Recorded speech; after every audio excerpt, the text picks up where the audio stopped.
Boa tarde.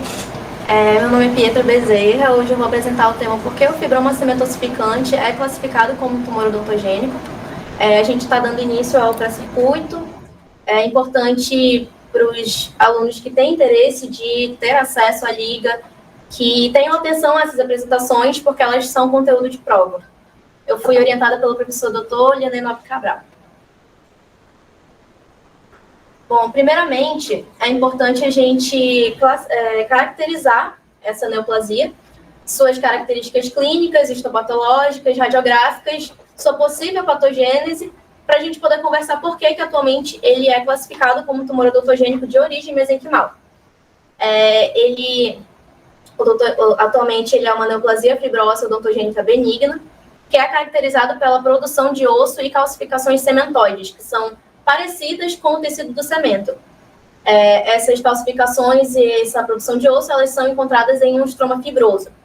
Essa lesão, ela é mais muito frequente em mandíbula, afeta principalmente a região posterior, em área de pré-molares e molares, afeta mais pacientes entre a terceira e quarta década de vida, e mais pacientes do sexo feminino do que do masculino, com uma proporção de 5:1. A gente consegue ver aqui um aspecto radiográfico dessa lesão.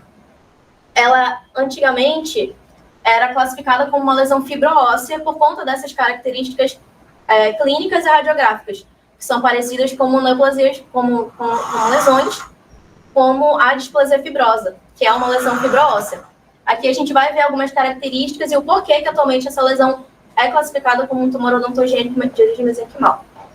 Aqui a gente tem a clínica dessa lesão, que ela é caracterizada pela expansão óssea indolor, com um crescimento lento, que são características de uma neoplasia benigna, e ela é principalmente achada de forma solitária. Normalmente o paciente tem somente um fibroma sementosificante. Aqui a gente consegue ver extraoral a expansão dessa paciente, e aqui a tomografia. Sobre características radiográficas, ela normalmente tem uma radiolucidez bem definida, é uma característica dessa lesão. Uma radiopacidade central, que depende da quantidade de produção de tecido mineralizado dessa lesão.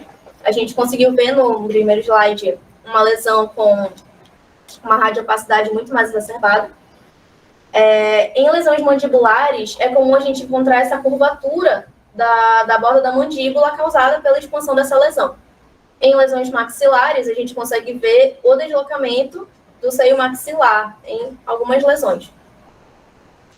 Outros achados que a gente pode ter é a cortical óssea fina, sempre dependendo do tamanho da lesão e do desenvolvimento dela, o deslocamento dentário e também a reabsorção radicular. Então, sobre a possível patogênese dessa lesão, a OMS ela não confirma realmente que, por exemplo, a mutação do gene CDC73 pode ser um início ou alteração da via WNT beta-catenina, porque elas são encontradas em somente alguns tumores. O que acontece? A mutação do gene CDC73, esse gene, ele é um gene supressor tumoral. Como foi encontrado em somente alguns tumores, ele é ligado, teoriza-se que ele seja mais ligado à progressão da lesão do que ao início dela. A via WNT beta-catenina da mesma forma, porque ela tem um papel muito importante na diferenciação celular, na morte celular. Então, da mesma forma que a mutação do gene CDC73 é ligado à progressão da lesão, na via WNT beta-catenina também.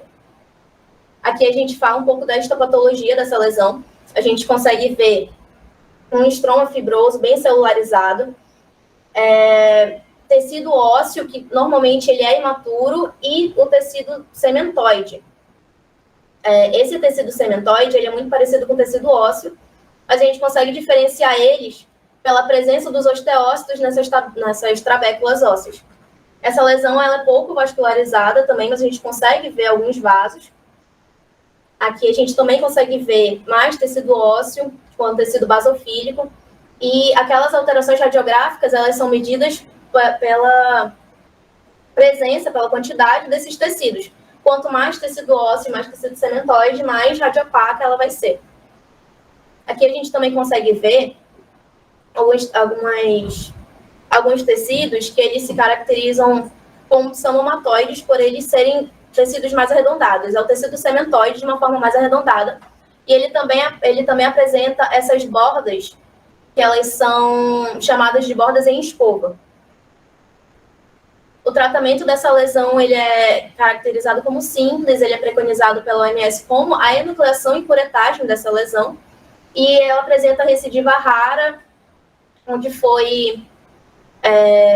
a gente tem relatos somente de uma lesão que chegou à malignidade.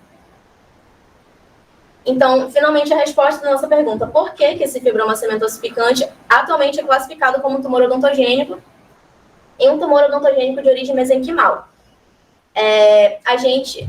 Teoriza-se que a natureza dele seja odontogênica por células, a natureza das células neoplásicas são odontogênicas. São células mesenquimais, células blásticas que fazem parte do ligamento periodontal e têm capacidade de se transformar em diferentes tecidos. Tecido ósseo, tecido fibroso e o tecido de cemento. Essas células, sob circunstâncias patológicas, elas geram neoplasias, como o tumor odontogênico. E por isso ele também é um tumor odontogênico atualmente mesenquimal, por conta da natureza dessas células, que são células mesenquimais. Sob circunstâncias patológicas, elas se diferenciam nesses tecidos de forma exacerbada, dando origem ao tumor fibroma cementosificante. Essas são as minhas referências. Muito obrigada pela atenção, pela participação dos